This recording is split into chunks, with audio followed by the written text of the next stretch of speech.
Let's get started. So welcome back, guys, to another episode of Box Mining live here. Today is Monday. It's April the 26th here in Hong Kong, bright and early today, and the markets are just doing amazing. Finally back to back to up only. So yeah, we got Bitcoin going up, Ethereum almost up 10% today, as the market kind of realizes, right?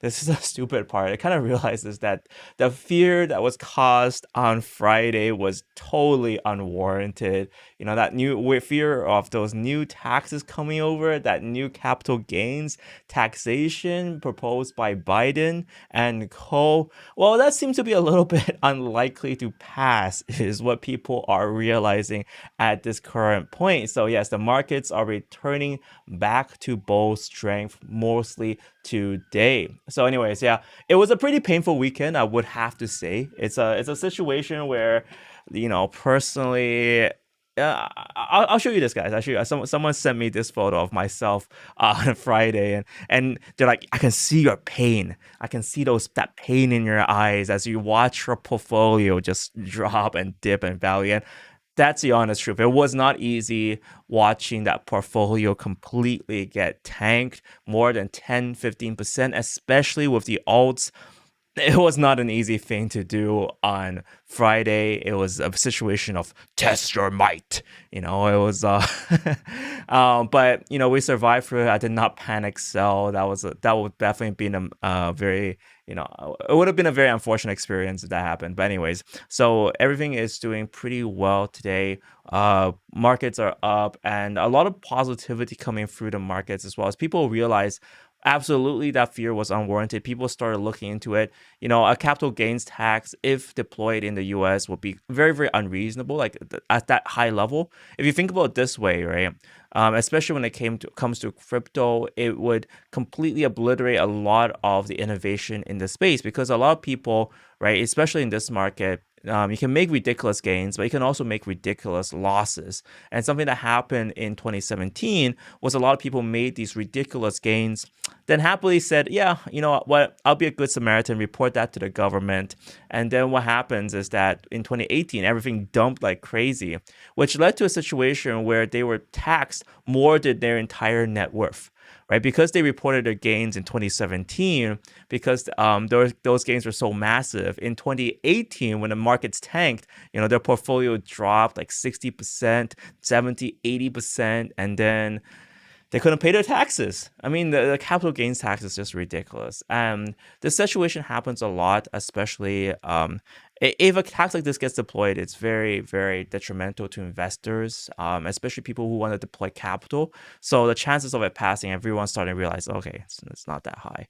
And then, of course, we have some SEC news coming in. So I have a bunch of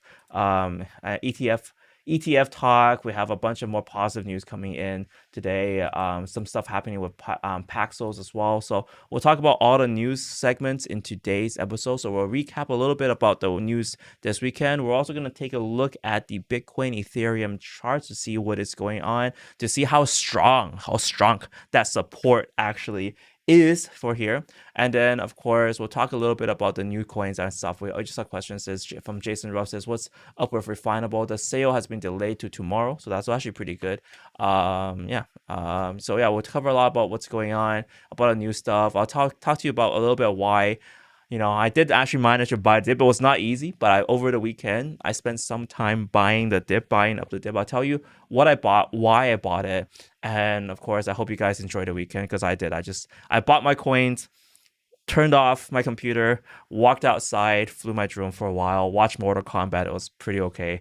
But yeah, I just did a bunch of stuff just to just take a break off from all the negativity this weekend, and it worked really well. So anyways, guys, hope you guys are doing super well. I hope you guys are having a great weekend as well. If you guys are over in Americas, if you guys are in Asia, get ready for some action this week, because of course there is tons of action now that Bitcoin and Ethereum both moving up, especially with ETH moving up right now. It's time to take a deeper dive into those alts and to figure out what is happening, especially with decentralized finance. So guys, if you're coming in, if you are liking the content and honest overview, especially unbiased overview of what's happening in in the cryptocurrency space, real insight of what's happening, smash up those likes. It really does help the channel grow. Leave a comment as well as what you want me to cover as well this week. This week is going to be a super busy week for me, but that's amazing. So yeah, do that.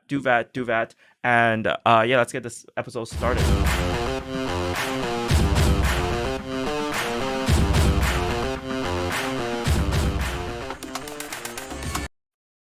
All right, let's take a look at the market. So yes, a lot of green today.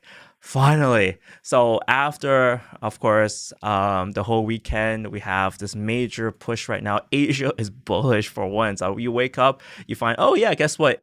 You know what? Asians are extremely bullish on this situation.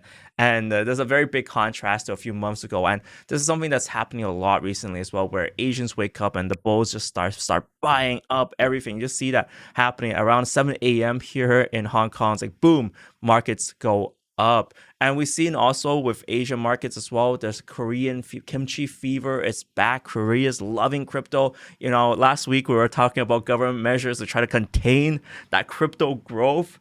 You know, when that happens, you know, when governments try to suppress crypto, that's a situation when people are frantically buying in. That's a good indicator for market craze. So anyway, so that's moving up pretty good. We got the alts also shooting up very aggressively. I mean, alts cratered over the weekend, right? So that's a fact. You can see that the recovery is in place.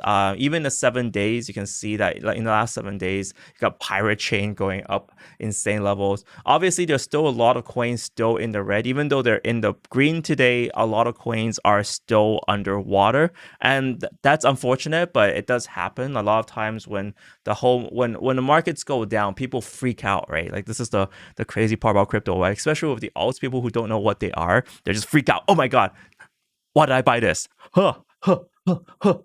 Let's just dump it all. So yeah, so my weekend was spent trying not doing that, you know, not panicking. Yes, it was painful, but yeah, did not dump any of those alts that I was holding. There's no point, because of course, even though the alts are at its all-time high, something that we did notice, and the reason why I'm into a lot of these alts in the first place is two reasons. One is because of the innovation, and the second reason, of course, is because during a bull season, the alts go frantic. They are crazy. So I'm still waiting for that full-blown alt season, even though right now, you know, if you look at the Bitcoin rainbow chart and the altcoin rainbow chart, let me just show you the altcoin season index right now. Even though we are technically in the alt season, yes, it did dip, we're still in the red. This is the altcoin season chart right here. So we dipped a little bit from 100, but we're still very high in the 80s, and that's actually good. That pullback means that the altcoin season could potentially grow even more. And what I'm looking for here, right, because we're having these insane levels of activity, I'm looking for altcoins breaking the chart, just like what happened in 2017. So in 2017, if you started looking at this altcoin index here, it just blew above 100, right? It sounds like a pipe dream that I'm looking for, but it does happen a lot, especially right now as the market moves. The Bitcoin narrative is fully in strong, and people who are looking at Bitcoin are also looking at, like, are thinking, oh, am I missing the boat? Have I just missed the boat here? I mean, Bitcoin is so aggressive. What else is innovative? What else has that extra potential? Which is why at this current point, I'm not dumping my alts, even though, you know, during a season, during an alt, you know, like logically speaking here, right? You know, when I was approaching here, I was thinking, oh, once we reach red, maybe I should just de-risk a little bit, because once it goes red, you know, there's only one place to go. But with this market this strong, I'm still holding on to the alts. I think, you know, at this point, I'm looking for that insane hype and fever. And yeah, why not? But obviously, if you guys are concerned, take some profits. I mean, that's pretty much explanatory throughout the whole phase. But anyways, let's look at some charts for Bitcoin and everything. So So first and foremost, we got the very looking at Bitcoin charts. This is on the Bitcoin on the daily chart. So yes, that was how tragic last week was. You know, a big dump down. The whole of last week was super negative. We actually dumped to $67,000 for Bitcoin. So it actually dumped below the $50,000 support, but it did not last long, right? You can definitely see the reversal candle here. And at this point, this was a point of maximum fear. this is a point where on the 25th of April, I just turned off people's comments. I was like, people were like freaking out. Oh my God, what happens when we dip below $47,000? What are we gonna go? 30,000? But it's a situation where like the market's afraid, it's bloody, but at the same time, that the support here is super, super strong, right? We're talking about that. So it didn't last very long. Boom, bounce back up again.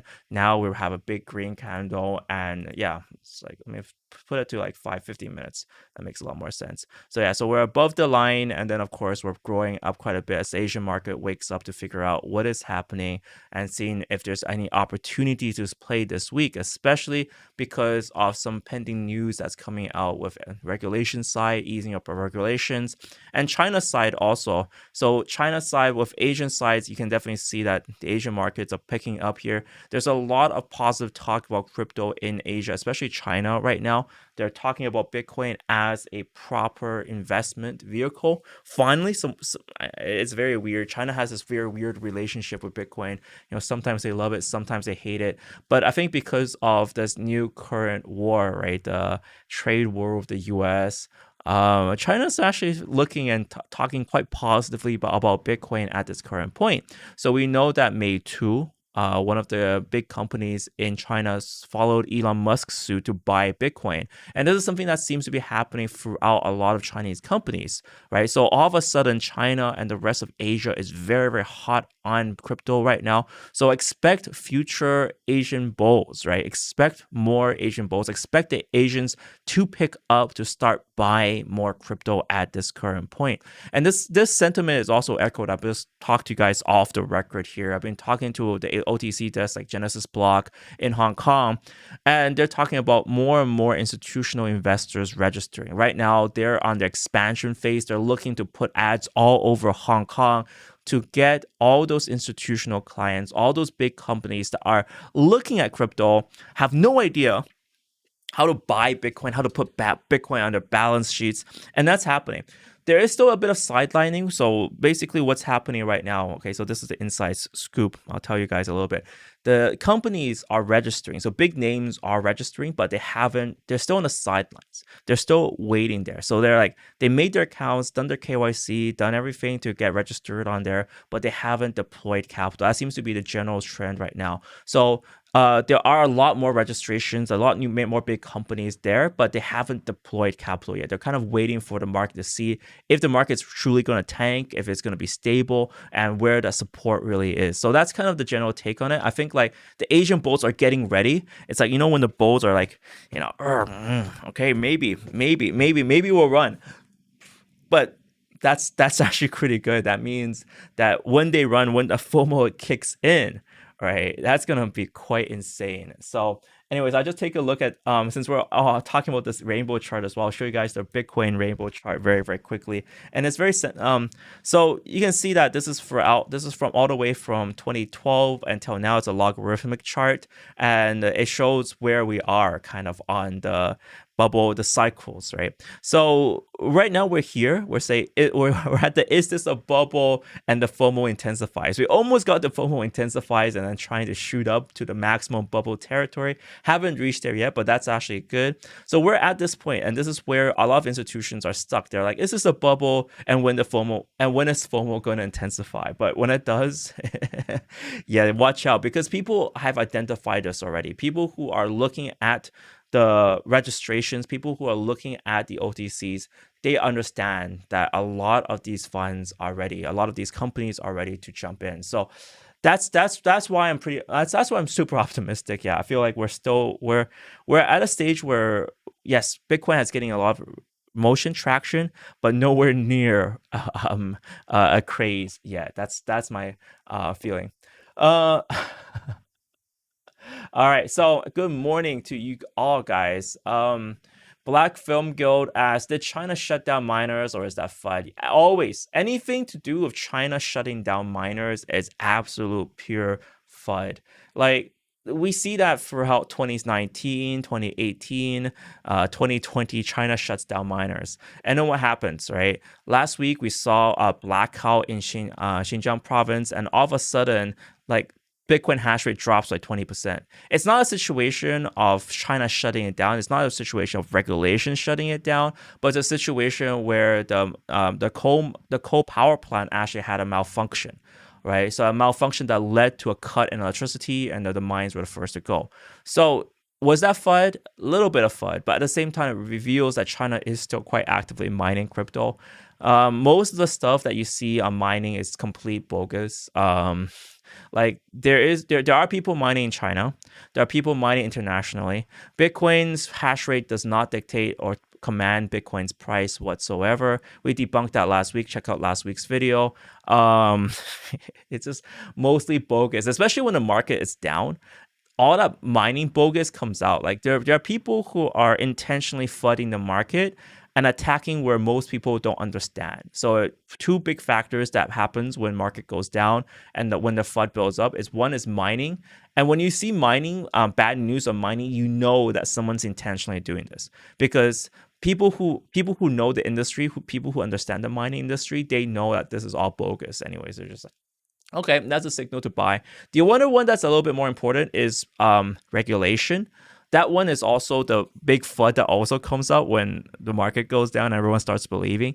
Regulation moves very slowly in the space. Obviously, it's surrounded by uncertainty. And that one, I would believe, has more bite to the minor one, but the minor one is just complete FUD. But anyway, so yeah, I believe that this week we're gonna see that reversal here. That's what's happening already. Asian bulls picking up, and then if once the market FOMO's over that, we already tested the support, and then now once the market FOMO's over the Asian bulls, that's gonna be a fun time. It's gonna be a fun time. Not easy to say, but then it's easy to execute. So, I'll talk a little bit about what I bought as well. So let me just go show you very quickly. I put a tweet out to show you guys my shopping list. So this is something that I've been doing a little bit more on Twitter, because on Twitter it's much easier to post, right? What's happening, rather than sitting back and making a YouTube video, because videos take a long time to make. So let me just show you guys very quickly. So recent buys, Bitcoin, obviously that was picked up at around $48,000 during the dip. I was just like,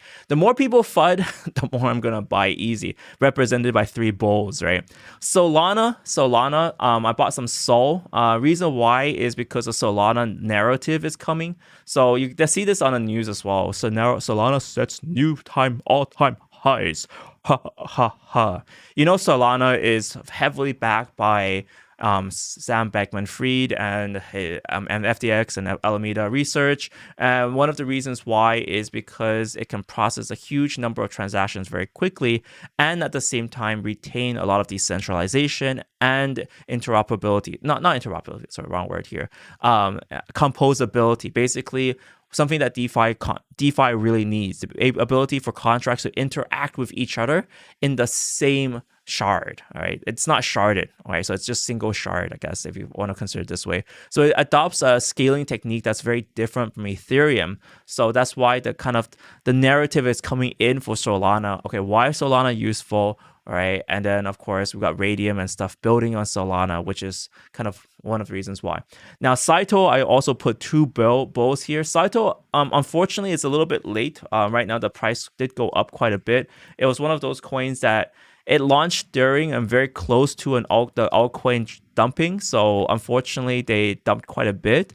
I talked to you guys a little bit about this last episode, and then I bought throughout that time. So entry point price at around 11 to 13 cents. Sorry, not 11. So 1.2 cents and 1.3 cents for me for Saito.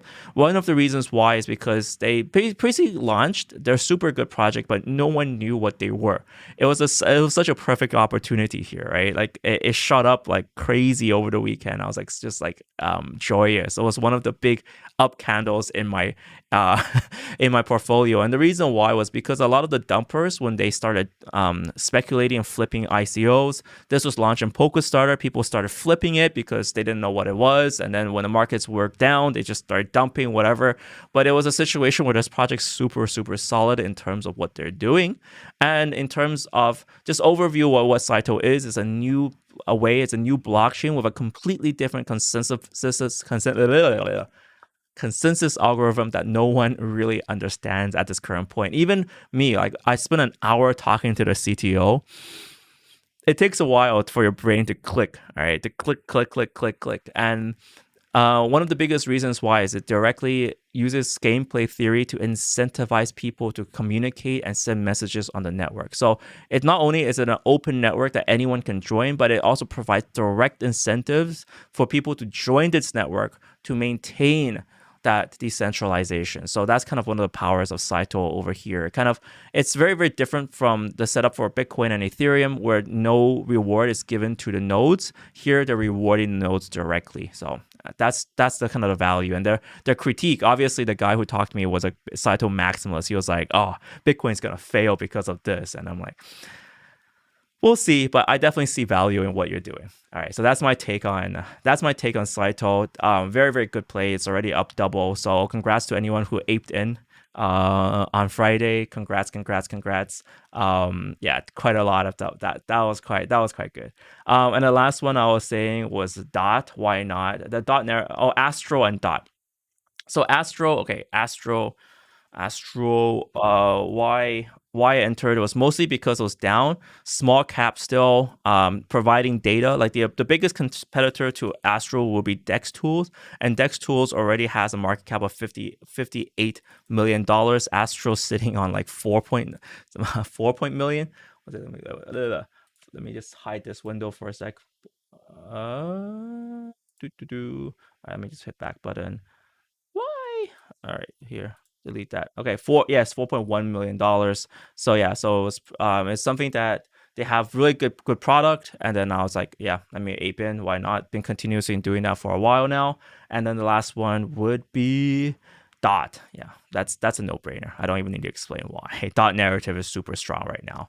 So yeah, bought the dip. Why not? So anyway, so that was kind of my picks on the weekend. Stay tuned for more Twitter comments. I'll try to tell you guys what I'm doing. Obviously, it's not financial advice, but I just want to be more transparent about what I'm buying and, of course, the reasons why. And this is mostly a segment to explain what I did on the 23rd of April, which was during the dip, of course. All right. So we got Pirate says, thanks Hong Kong for picking up the ball on Bitcoin. There's a lot going on. I'm actually helping Genesis Block. So you guys know I'm an advisor to Genesis Block. There's an OTC here and investor in Genesis Block and part of Genesis Block Ventures. But they're actually pushing out a lot of ads. Like we're actually like there's an internal chat. I'll just tell you guys this like discreetly. Yeah, we're looking at like these big ads in Hong Kong, like how much they cost, and getting that out to the Hong Kong public. It's gonna be great. It's gonna be super great. All right. We got a question from Liam Timmons. Says, you didn't end up filling your injective bags. I have a ton of injective, by the way. And I think another question of people will probably be wondering is why I didn't fill off my ETH bags. ETH was missing, but that's because I have huge bags of ETH as well. So ETH injective, I have bags already. This was a position where, I didn't want to increase my position. Bitcoin was kind of obvious because Bitcoin didn't perform as well compared to ETH. So I was just like kind of like diversifying that portfolio a little bit as well. All right. So, all right. Kusama gonna hit hard, so it's DOT, says Jason Ruff. Yes. All right, let's go very quickly onto the news segment. Let's go very quick. Let's go. So first and foremost, April's crypto exchange volumes have hit an all-time high. Yep, guys, when markets go up and markets go down, especially with this amount of interest, that exchange volume is going to go crazy. Why is this important? Well, because Coinbase is going to have another record-breaking quarter, right? They did their Q1 quarter. The Q2 is going to come up in June to probably July when the data gets collected. But Q2 data is going to be out, and when that comes out, yet again, it's one of those things that are going to surprise people. With this volume coming up, both January, February, March, April performing in such strong volumes, yeah, watch out. What the people who are in traditional finance, they're gonna they're going to be swept away here. So yeah, so that's a reason why April volumes is such a bullish signal. We also have Paxos to become a crypto company to score OCC approval for a bank charter. So Paxos is the guys who make the stablecoin Pax, and yet again, it's one of those guys who are super legit, pushing for regulation, pushing to be regulated entity. So this is something that is happening in the background. If you talk about regulation, there's going to be two sides, right? One of the sides, which is, okay, SEC, they're going to hit hard on a few certain cryptocurrencies that may or may not be securities, maybe. The other side is that regulated entities are getting stronger and stronger as well. So this is a situation where you don't want to like not pay attention to crypto. This is a situation where people in the traditional financial scene are going to get more and more trust for the entire system, for how crypto works. And yeah, that's going to be super good for crypto overall. We also have SEC begins the official review of the Bitcoin ETF application. We know that, and we're looking for an ETF, so a way for institutional investors to quickly get an ETF. So there's like tens and 20, and there's just quite a few Bitcoin ETFs being approved right now. Quite a few parties going for it, but the biggest indicator that maybe something will pass is GBTC premium. So I know the reason why everyone needs this is because institutional investors need a way to custody Bitcoin, right? If there's an institution that represents the pension funds of X, Y, and Z, they can't just get an accountant to hold that crypto in a ledger, right? That doesn't make sense. They need a way to enter and exit that looks legit, that can justify to their board members. So actually, my biggest indicator to tell when a Bitcoin ETF might be coming is actually the GBTC premium. So throughout most of 2020, you saw a big premium for GBTC because that kind of almost took the place of an ETF, right? Grayscale was offering this product that was linked to Bitcoin that had a management fee of 2%. Right? That was not a small management fee. A management of 2% per year. I had to have 2% per year. And if funds manager wanted to get in, they had to go through GBTC. But now we see that GBTC is sold at a discount right now. So this is one of my strongest indicators that ETF may be coming, because the institutional investors are saying, you know what, we're not touching that fund with a 2% management fee per annum. That doesn't make any sense to us, right? Especially if you're going for a 5 to 10-year position, that could be 10 to 20% off your the cost could be 10 to 20% off your entire position, right? It doesn't make any sense. So yeah, so GBTC, they've acknowledged this as well. Grayscale came out and say, you know what, GBTC is dipping because of this potential for new ETFs to come. So there could be a lot of institutional investors on the sidelines just waiting for the ETF to come. So that's why I feel like, yeah, like beyond all these news articles and, a few, sparse comments from the SEC, I feel like that's probably the best indicator. Like you look where the trades are happening. That kind of matters a lot more, right? Next up on the news segment, we have, let's see this stuff. We have this. This is kind of interesting. So gas prices have dipped to 54 gwei right now. I'm excited. I'm super excited for this. So what does that mean? It means it's a lot cheaper to send an Ethereum transaction. Oh my god, the medium contract fee right now. So for Ethereum transaction right now, it's almost $3. That's actually affordable, nice. And the medium contract fee is $14. That means if you want to do a trade on Uniswap, you're not gonna pay $60. You're gonna pay $14, which is a lot more reasonable. So yeah, so Ethereum is finally usable almost again. I mean, it has been a rough time. I think in terms of me spending money on transactions, a lot of people were wondering, Michael, do you have any secret to spending less on transaction? No, there was no secret, right? So for the past few months, I was paying like 100. So in terms of gas prices, 180 gwei plus for a transaction. I was paying $60 to $70 per transaction per trade on Uniswap, and it was painful. But one of the reasons why you pay more rather than less, it's a situation you don't want to be cheap, is because you want to have your transaction process faster to prevent front running on your transactions. All right, so that's kind of very, very key for me. So I ended up spending tens of thousands of dollars on gas. I made no secret of that. It's that number, the amount of money spent on gas is in almost 5 to 6 digits, almost touching 6 digits on gas transaction fees. I mean, that was ridiculous. So finally, we're having much cheaper gas. Finally, all right. Anthony Sassano explains why. Basically, there was a gas limit was increased by 20%, and also there's a optimization with bots. This is something I don't really fully understand. Basically, Flashbots is allowing EVM extractors to bypass the mempool.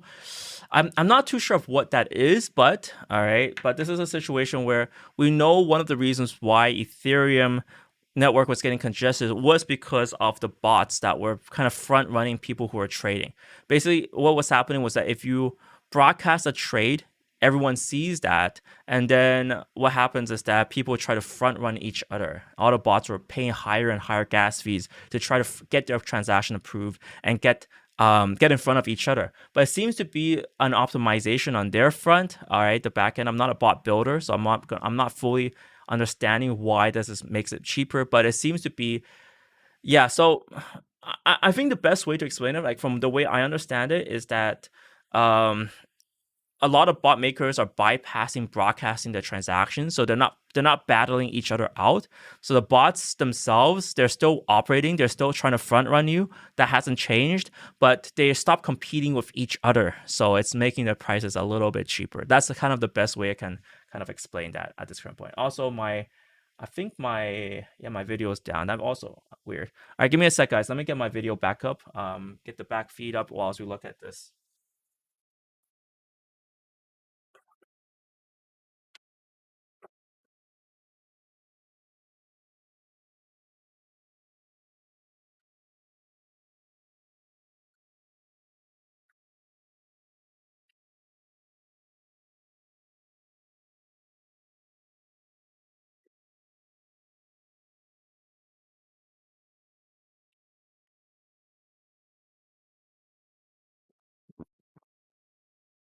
All right.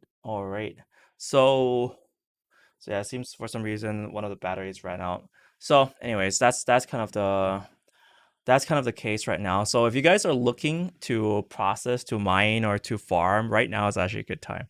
And to trade, to enter positions, is much cheaper to trade on Ethereum at this current point, which is pretty great. All right, let's finish up the news very quickly. We got Aave. They're going to launch a liquidity mining program very soon, so stay tuned. You guys know Aave is one of the big pillars of DeFi, and they're launching their own liquidity provider. So yeah, it might be a good farming opportunity coming up very soon. We also have Nexus Mutual. They're going to sunset legal entity, lift KYC requirements. Nexus Mutual is one of the biggest insurance providers in the space, especially for a lot of farms. If you're farming, a lot of people buy Nexus Mutual and buy insurance.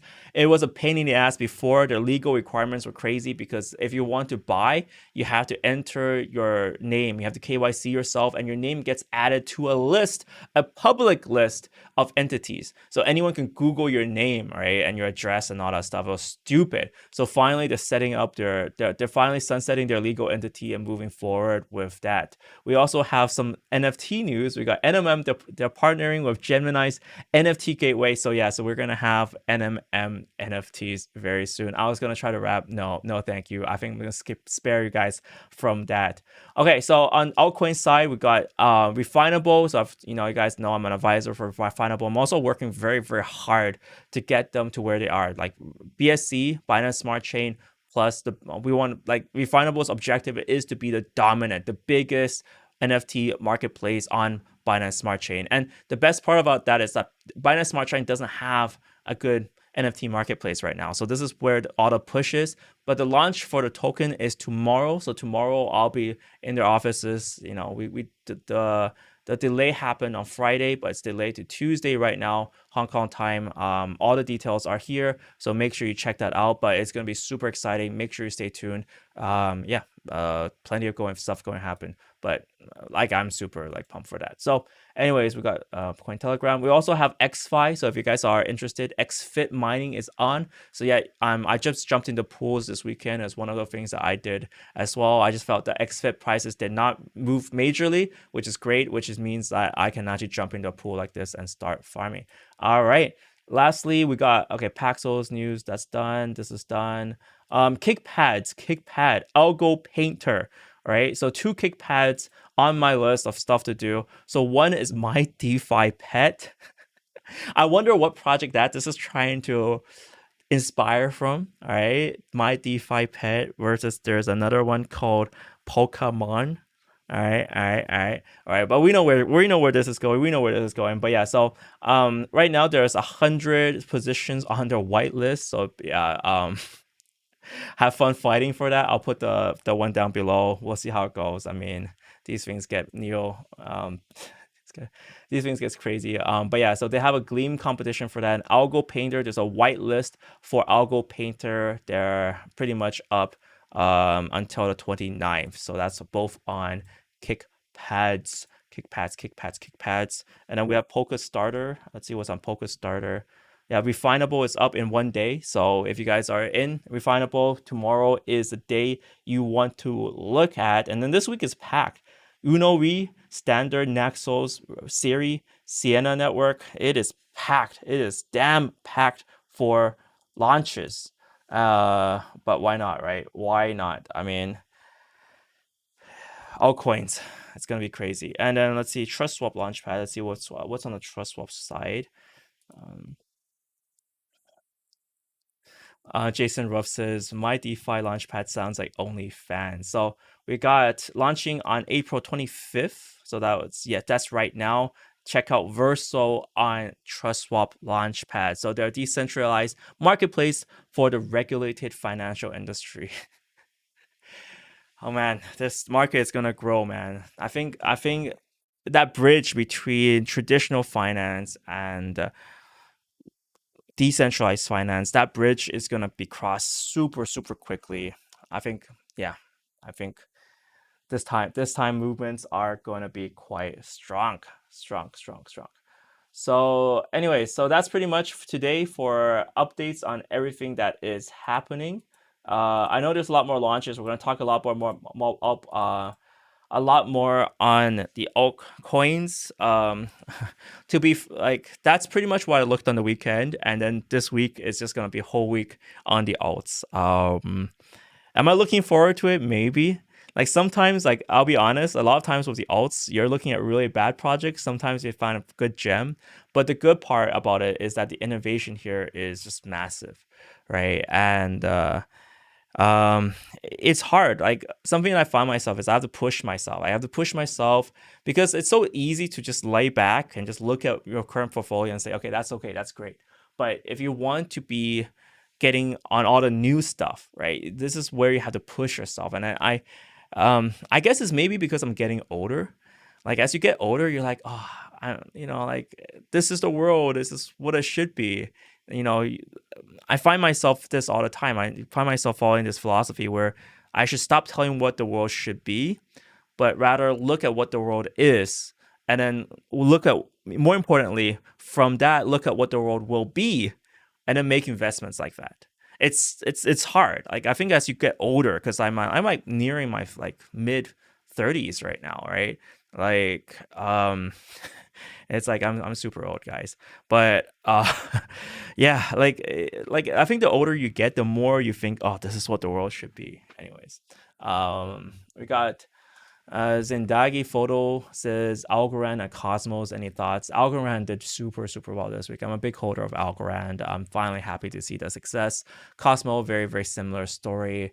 I'm glad that these very efficient blockchains are paying off, especially Cosmos. Like Cosmos, like I'll show you manage extensions, right? Like today I was fiddling around with extensions, but Kelper. So 2 extensions I was playing around with is Kelper extension for Cosmos Blaze blockchains. I've recently explored both Sif Chain. There's what is it again? EMINEM. E-money for E-money NGM, right? Both on Cosmos. There's going to be a lot happening. So some people are looking for predictions. I think price predictions. Look.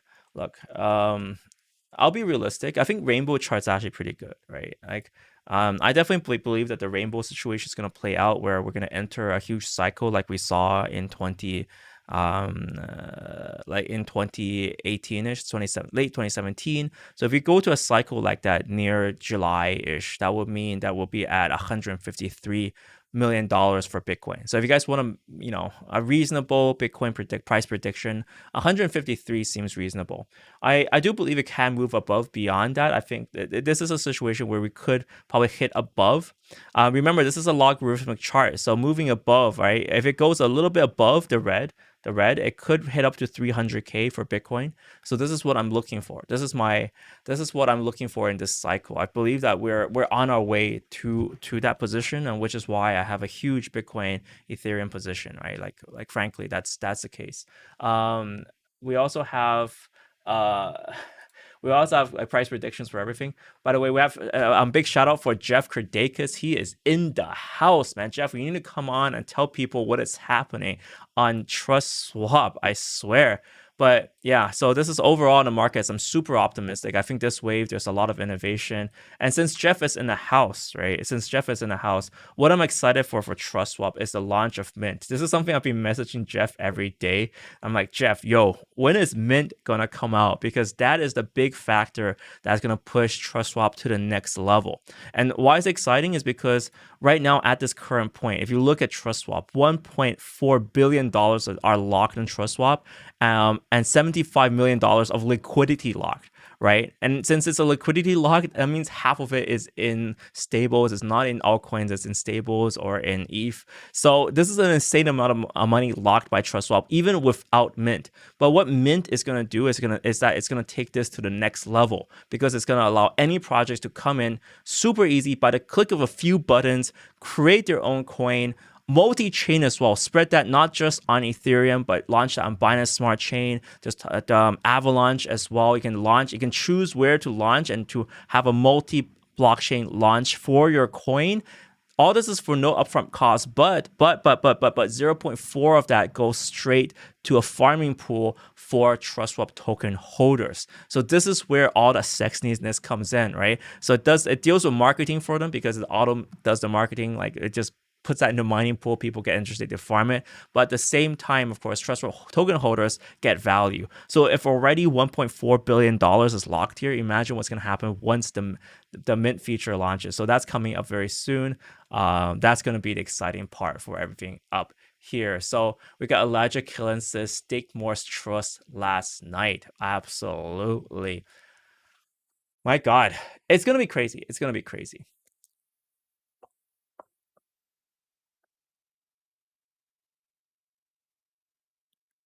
Gotta hydrate myself, man. So, all right, that's pretty much it for today's episode. We have a few questions. We got Game Finisher says, price prediction for Saito. All right, I'll leave it as this, right? Saito right now, obviously, is trying to find its price. So I was super lucky being able to get into a cheap position at on Friday. So that was when it first launched. When people thought, "Oh, this is so failed. This launch sucks," I bought in. All right, that's when you go against the market buying in. Now it's reached a little bit higher. Now it's like almost double of my entry price. What is my price target? That's reasonable. So I would say this. I would say that Saito, I feel like it's severely undervalued. Still, I still feel like it has like this 2 to 5x potential in the short term. And then why I'm buying it, why I'm entering a long position here, an actual position that's quite long, is because the stuff that they're doing, it won't show up. Like, it won't be valuable. It won't click in people's heads until maybe even like 2-3 years down the road.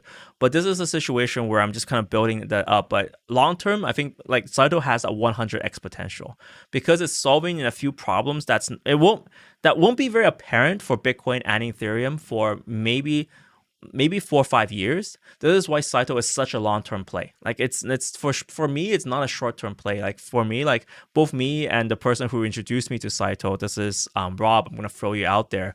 Like we're both like, this is like a 100x project for like next 3-4 years, right? Like this is the situation where I'm gonna take a position and just let it just like sit there. So that's my current take. Not financial advice, obviously, but I believe that it's like severely undervalued because it's just gonna be crazy. All right. Last, I saw a comment there that says, Jeff says Serum is a shitcoin. All right, we're gonna have to debate with that with Jeff Kredakis next time he's on the channel. All right, so Zach Hartman says, Michael, any thoughts on NEO? I've been staking for years now, and it started back when you did an interview back in the day. So NEO I think NEO has to have, like, it has its time, right? And NEO did move up quite immensely, and I did take a position on NEO. But NEO is one of those things that's very hype driven. It's cycle driven, right? That's something I did learn from 2017, where I went to the NEO DevCon. Love the stuff I saw there, but the problem is because it was at the peak of the hype cycle, that was a position, it was above 100. I think it was 120 at that time. So it was a situation where I didn't really know that NEO was so cycle driven. It's very cyclic. So right now it's moving up. I'm not sure how long that cycle is going to last. That's my take on it. It's very cycle driven. Fundamental wise, I think they're okay. They're not as strong as they were in 2017, but I think some fundamental wise, because they're launching the new update, I think they can have their day. So anyways, that's pretty much it. Jimmy John says, any thoughts on XRP? Initially, I'm not a biggest fan of XRP, let's be honest here. 2017, 2018, not a biggest fan. Great decision because XRP went up. But at this point of time, I know that general public loves XRP. So it's a situation where it could be the case it can get up. I'm not going to take a long-term position on it, but I might take a few quick trades if that's, floats people's boats. All right, that's my 2 cents on that. Thank you guys so much for coming. Also, by the way, I'll give a quick shout out as well. We have the Box Mining Public. We have a new Box Mining fam group that's up. So this is for all you guys who want to discuss cryptocurrencies. You guys know the situation with these Telegram channels. People flood to them, and we have one of the best managed communities here. So we have both Box Mining Fam, which is a public channel, and then of course you get potentially the chance to join the private channel as well. The private channel, ironically, was the public channel, but we closed it because it was just too spammy, and the quality of discussion just went straight up. And we're gonna try to do the same thing. We'll see how it goes. All right. So guys, make sure you join early. We'll probably have to close it off when it gets spammy. I mean, unfortunately, that is the case. That's just crypto. I understand it now. Like, yeah, that's pretty much it. But yeah, make sure you guys, like the people who are nice, dedicated, you guys come in first. All right. You guys come in and always share your knowledge as well. So guys, thank you guys so much for everything that's going on. We got Kenny Diamond. Thank you so much for being a mod as well, Kenny. He asked about the Pi network. If so, any thoughts? Not too many thoughts. I did some due diligence. I asked some Stanford professors if they're actually Pi network is from Stanford. Yes, it is, but it's very, yet again, Pi network is one of those things that's very hype driven, like a cycle driven. So yet again, I'm like, it could be worth trading. I'm not a big holder. They are legit. They have they do have the university backgrounds that they say they do, but that's around it. Anyways, that is what's happening today, guys. Thank you guys so much for watching today's video. I definitely appreciate you guys smash up those likes. We're gonna do more live streams in the upcoming days, so make sure you click that subscribe button and the notification bell as well on everything here. And then yeah, we're good to go. We'll find you very soon, and yeah. See you guys soon. Later. I'd like to take the time now to tell you a little bit about everything that's happening in the box mining ecosystem. First and foremost, if you guys like listening to all that's happening in crypto on the go, then I would highly recommend you checking out the Box Mining Bitcoin Out of the Box podcast. And the reason why it's called Bitcoin Out of the Box is because we have long interview segments very much exploring the detail of the newest and latest of what's going on in this whole cryptocurrency space. Whole idea of it is to bridge that gap between knowledge privileged institutional investors and the rest of us here in this space. Now with the podcast, it's on everything. So it's on Apple Podcasts, it's on Google Podcasts, it's on Spotify. Just search it anywhere, Bitcoin out of the box. So just add that onto a playlist and then just follow the new episodes when it's released. Next up, we also have the Box Mining newsletter. So this happens roughly bi-weekly. We give you an update of the latest that's going on in a very summarized, condensed format. So this is perfect for anyone that wants an overview of the market. Say, for example, what's happening with OKX, the biggest event, or maybe the little things like what's happening with different coins and overall the trend. So what I use the newsletter for personally myself is to understand what kind of phase we're in crypto, to kind of get in tune. So if you don't read crypto every day, the newsletter is perfect for you.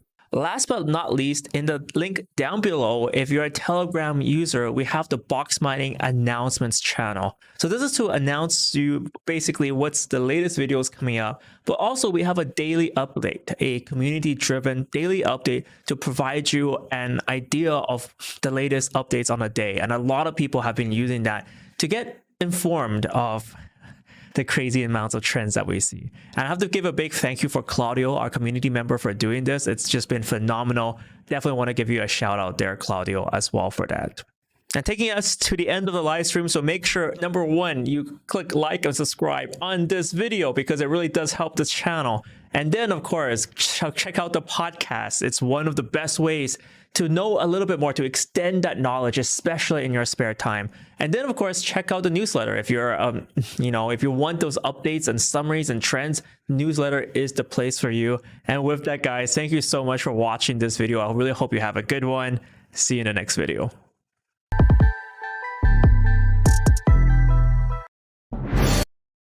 All right, quick post video shout out. So everyone was asking about Plant. So Plant is still alive. Plant is actually doing super well. If you actually see the bottom, there's actually four new leaves coming up, so that's super good. I freaked out a little bit earlier because Plant was getting a little bit these tips were getting dark. I had no idea why they were like that. There's like, so like these tips were not doing super well, so I was freaking out over the weekend. So yeah, Plant was sick for a while, but now it seems to be a little bit better. The tips, the brown tips stopped growing. I think it might have been because there might have been chlorine in the water. Like I think I watered it too quickly. I usually leave the water I have lying around for a while before watering the plant. But yeah, plant was getting sick for a while. But anyways, it's got a lot of sunshine. It seems to be doing super well right now. There's new leaves coming up, so I'm super excited for that. There was also a question about, what was that question about? Now it's illegal haircuts. I need one right now. Like I absolutely need a illegal haircut at this current point. But yeah, I'm pretty happy. Plant is doing well. I mean, let me get I guess zoom in on Plant. So zoom in on Plant. Oh, but it's doing well. And just need a lot of sunshine. Just sunshine. Yeah. All right. Yeah, that's pretty much it. All right, guys. Hope you guys had fun. Watch Mortal Kombat, by the way. It was pretty awesome. Like, I think as someone who played the game as a kid, like it's something that you have to watch. Anyways, post movie spoilers. Let's go discuss on the Telegram chat group.